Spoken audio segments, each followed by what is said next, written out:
Možná už máte životní pojištění, hypotéku nebo dokonce nějaké investice. Ale ruku na srdce, víte přesně, jak spolu všechny vaše finance fungují? A jestli skutečně vedou k tomu, aby dosáhli svých cílů? Právě tady většina poradců končí. A já začínám.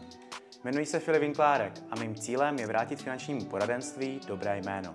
Jsem certifikovaný finanční poradce, člen EFPA a Asociace finančních poradců. V oboru působím přes 11 let a dnes stojím za firmou Vinklárek & Company. Za tu dobu jsem pomohl desítkám rodin, podnikatelů i jednotlivců nastavit finance tak, aby fungovaly dlouhodobě a efektivně. Na rozdíl od běžných poradců nezačínám produktem. Nechci vám jen něco prodat.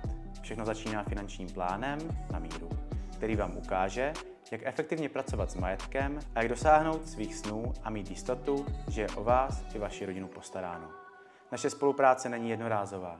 Jsme partneři na cestě.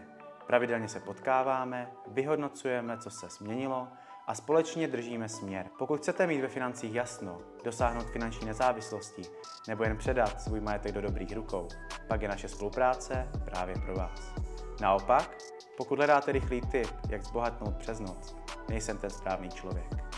Pokud vás to oslovilo, první krok je jednoduchý. Domluvte si úvodní konzultaci zdarma.